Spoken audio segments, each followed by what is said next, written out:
Hello, I'm Joseph, and today we're going to be talking about how to open up your developer tools in both Firefox and in Chrome. I have Chrome open up right now, and I'm looking at a website called JS Fiddle. So super convenient website. If you have a very small project that you're working with, it's a one-page project. You don't need the entire environment. You can put your code, your HTML, JavaScript, and CSS right into JS Fiddle. Just copy and paste it in there, and you can run it right here. And then you don't necessarily need all the cool features that are in the developer tools in your browser because you'll have all the code right here, and you can change your screen size right here.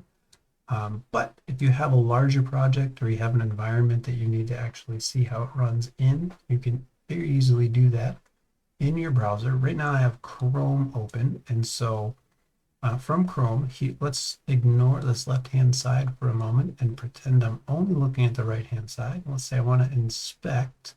I want to look at the code for this bottom circle. I just right-click that, click Inspect at the bottom of my toolbar here. And then my element inspector comes up right here. In JS Fiddle, this is an iframe, so I can see my iframe. And as I mouse over all the elements in here, you'll see that they each get highlighted. Okay. So that kind of helps you to find the one thing that you're looking for. And each one that I click on the bottom section down here, it's going to show me the relevant CSS to that element that I have selected here. So that's super awesome. It'll show me the relevant CSS. At the bottom, it shows me the layout. So it shows me the width and height, the padding, the border, the margin on all four sides. Or I can click on layout and I can see, well, Chrome's a little bit different. I'm thinking of Firefox. We'll get to that one. On the computed side, we have the layout, and then it will show us only the CSS that's on there, just kind of all in alphabetical order and not necessarily where it comes from in the style sheet. On the style side, it will show you what style it actually comes from. So if you have a style sheet called style.css, on the side over here, it'll say style.css. Or if you had a style sheet called style2.css, then the next one might say style2.css. So it'll tell you what file it comes from over here. Again, I'm using JS Fiddle, so the file that it comes from is going to be a little bit different than what you see on yours.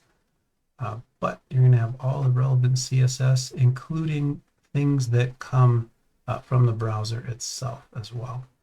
And then in this case, it also has keyframes because this is a CSS animation. So we'll see that as well because it is part of the CSS that's on there. Some other useful things you might see if you're doing any JavaScript, you click on console and it will show you errors and warnings that pop up. These are JS Fiddle related. Those are not my errors. I don't have any JavaScript in this project, only HTML and CSS. So I can't take credit for those errors. Let's have a look at Firefox and see how that's different. I have the same page open up, and this time let's say we don't specifically want to look at any element on the page. That's fine. You can still click on any element and open the inspector, or you can right click on just the body and inspect the body. Or in Firefox, I actually have this little button, this little wrench right here, and I click on that and choose Web Developer Tools from the pop-up. And this is going to open the same thing. It's going to highlight the body by default because it's the largest element that you can visibly see on the screen. And then we're going to have the CSS down there. We can still click on the console if we wanted to look at some JS Fiddle JavaScript errors and warnings. Those are not mine.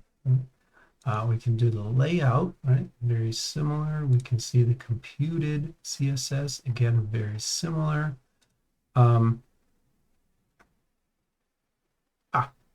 Something else that Firefox does that I wanted to point out that Chrome does not do. If you have a flexbox or a grid, you can click, it'll show you the word flex right here.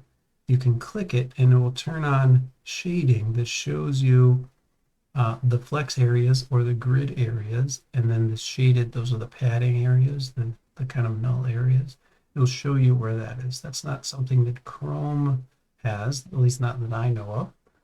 I primarily use Firefox for developing. So that's a cool tool, and both of them do have responsive design mode. That's this icon right here. You'll click that and it puts your page into a window, and you can change the width and height of that window in order to emulate a smaller or even a larger screen if you drag that way out there. So you can emulate different size screens. In Firefox, though, the limitation is it's going to emulate the screen size, but it's not going to really emulate a mobile device. It's just going to emulate a desktop device that has a small screen.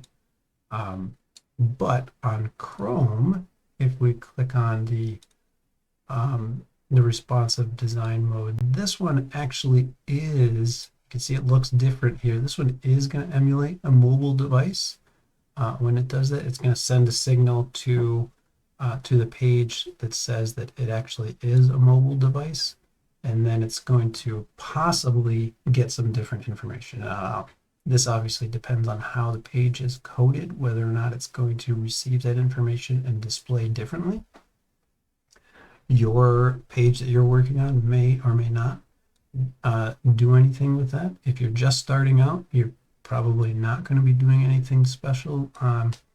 This would be like some specific code that determines whether or not you're on a mobile device or not.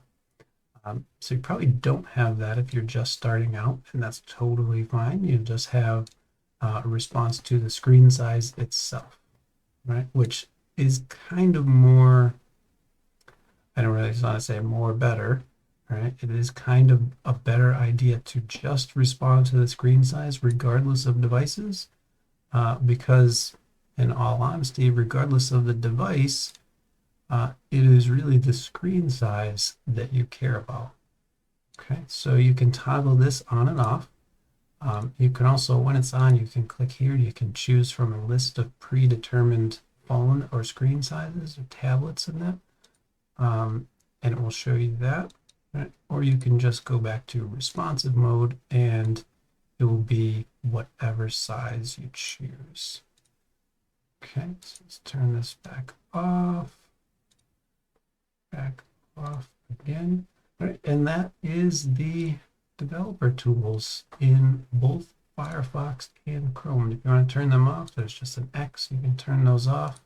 If you don't like the positioning of it, or if you want to copy my positioning of it, these three dots right here, you'll click and you can choose dock on the bottom, the left, or the right. I think by default it's going to be on the bottom, and the default is it also is probably not going to be in dark mode. Mine is in dark mode. I always code in dark mode. I have for years.